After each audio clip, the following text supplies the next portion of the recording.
Hello friends, मैं लेकर आया हूँ नया यूट्यूब वीडियो जिसका नाम है क्लास 12 फिजिक्स। चैप्टर नंबर है 3 और टॉपिक का नाम है ओम्स लॉ। चैप्टर का नाम है करंट इलेक्ट्रिसिटी।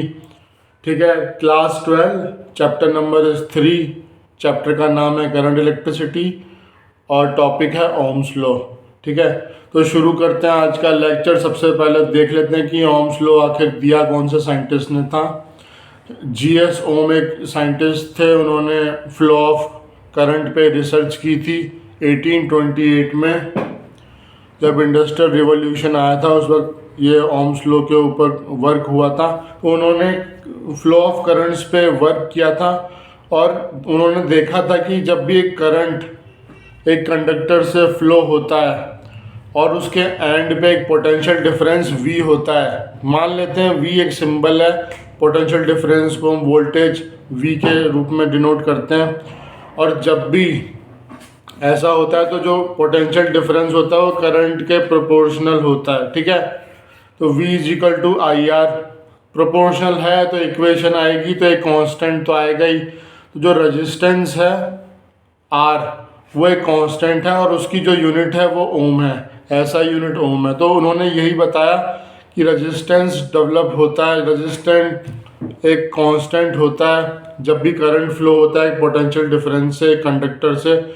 तो रेजिस्टेंस उसका अपोज करता है। The opposition of flow of current is known as resistance. ठीक है, तो जो भी करंट फ्लो हो रहा है उसका अपोज कर रहा है वो रेजिस्टेंस है और उसकी ऐसा यूनिट ओम है। ऐसा मान लेते हैं कि क्योंकि साइंटिस्ट का नाम ओम था तो उन्होंने ओम उसकी ऐसा यूनिट दे दी। ठीक है, उनके नाम पे हो गई।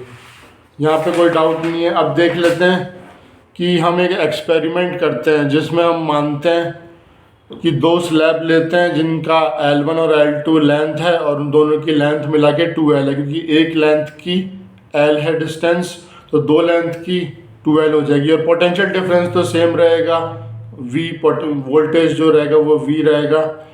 और देखते हैं कि रेजिस्टेंस क्या आएगा उस कंडक्टर का। आर सी यहाँ पे हमने कंडक्टर से डिनोट किया है तो 2V/I। ठीक है, क्यों आएगा 2? वोल्टेज डबल क्यों हो जाएगा? क्योंकि हम दो लेंथ ले रहे हैं तो एक का V है, दो का 2V हो जाएगा। ठीक है, तो 2R रेजिस्टेंस भी डबल हो जाएगा। जैसे जैसे वोल्टेज बढ़ेगा वैसे वैसे रेजिस्टेंस बढ़ेगा।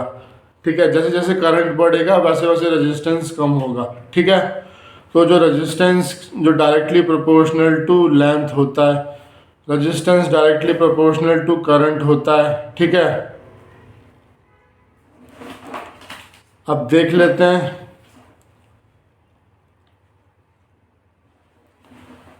कि अगर ईच, अब हमने तो ये देखा दो स्लैब को मिला के, अब एक स्लैब का देख लेते हैं। तो एक स्लैब में लेंथ आधी हो जाएगी तो लेंथ हो जाएगी L, पहले 2L थी अब L हो जाएगी।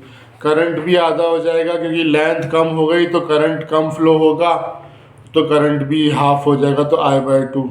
अब देख लेते हैं अब रेजिस्टेंस क्या आएगा। तो लेंथ भी आधी हुई है, करंट भी आधा हुआ है तो रेजिस्टेंस पे कोई फ़र्क नहीं पड़ेगा, रेजिस्टेंस 2R ही रहेगा, जैसे पहले था वैसे ही रहेगा। तो हमने ये सीखा कि स्लैब चाहे दो ले लो, स्लैब चाहे एक ले लो, रेजिस्टेंस पे कोई फ़र्क नहीं पड़ेगा, रेजिस्टेंस उतना ही रहेगा, रेजिस्टेंस 2R ही रहेगा।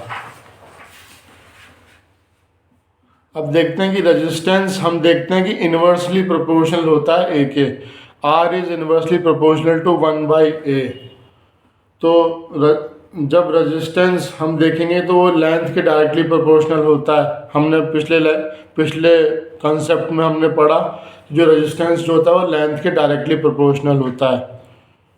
तो रेजिस्टेंस ρL/A आ जाएगा। जब हम इक्वेशन में कोई भी इक्वेशन ले लो प्रोपोर्शनल से इक्वेशन में कन्वर्ट करेंगे तो एक कांस्टेंट जरूर आएगा। ये साइंस का नियम होता है, फिजिक्स इक्वेशन का एक नियम होता है।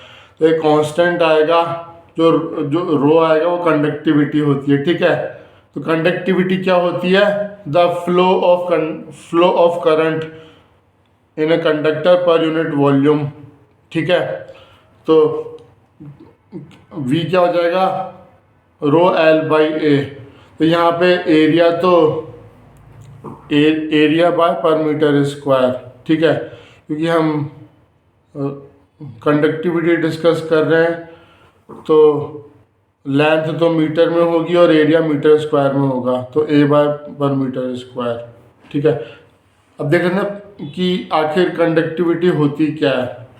देखिए ये तो हमने पढ़ा फिजिकल व्यू, अब इसको हम देख लेते हैं वेक्टर फॉर्म में। तो E into length is equal to J rho L. ठीक है, तो जे है यहाँ पे वेक्टर क्वांटिटी है।